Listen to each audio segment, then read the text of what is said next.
And Hamas has to wake up this morning and understand they're alone.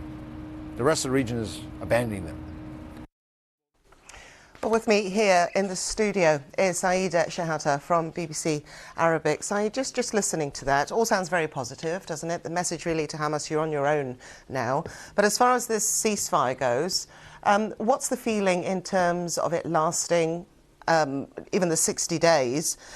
But what does it say also about the possibility of a Hamas ceasefire? Good news, there were no violations were reported since yesterday when the ceasefire agreement came into force, which is good news. But will it last for 60 days?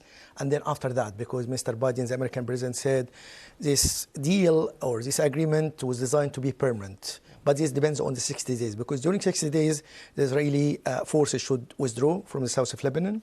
Hezbollah fighters and its weaponers should move beyond Litani to the north of Litani. And this area should be controlled by the Lebanese army. And this is a challenge. Well, and this was happened before, according to Resolution 1701 of the Security Council in 2006, but this area were filled by Hezbollah fighters, so these problems happen. So in this case, Hezbollah will stop its strike to support Hamas, because since the war in Gaza, Hezbollah and other allies of Iran in the region were pledging to continue supporting the Gaza people and Hamas through striking Israel. Now, the ceasefire agreement put Hezbollah out of the equation. And this case, will it be seen as betrayal for Hamas and for the Gaza and for the cause of Palestine? This is a challenge, because any violation can come, or any strike from Hezbollah, Israel will strike back, because this Mr. Netanyahu said will strike back. Even in the agreement itself, there is no clear item in the agreement about using or this self-defense or whatever. There is confusion about that. Okay. It's not clear, yeah. So just very quickly, I mean, we'll hopefully come to the cost of rebuilding and what people are coming back to. But I just want to follow on the point there that you mentioned about Iran. Iran, of course, using a lot of these groups as proxies.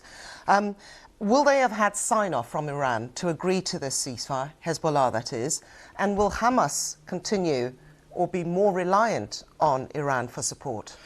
There is pressure on Iran, and the talk is about negotiation between Iran and the US after the meeting between Elon Musk, one of the president-elect Mr. Trump, and the Iranian envoy to the UN, ambassador to the UN. So let's talk about big picture about Iran to have negotiation with the US regarding the nuclear program. In this case, the move will be not supporting their allies in the area, and this might put pressure on Hamas to make a deal. Especially some of the Hamas leaders now are in Turkey, so Turkey into the equation. So Turkey, Qatar, Egypt, the United States are the main parties, which are the brokers to have a deal. But the pressure now is Hamas, because Hezbollah, if it strikes against Israel during the 60 days, Israel will retaliate. In this case, the ceasefire will collapse, and this will be a problem. And I think within 60 days, at least for the first 2 or 3 weeks, it's not going to happen, because Hezbollah is in a weakened position and they need a time to regroup itself. And there is a pressure also from the international community and the Lebanese forces inside. They need Lebanon to have a peace. They need Lebanon, the economy, because the economy lost, according to World Bank, a report recently was published, about $8.5 billion. And there is about 100,000 houses were damaged. So there is a pressure on Hezbollah not to do anything, because the peace will be helping Lebanon as a whole. Okay, Saeed, we've run out of time. Thank you very much for that. Thank you.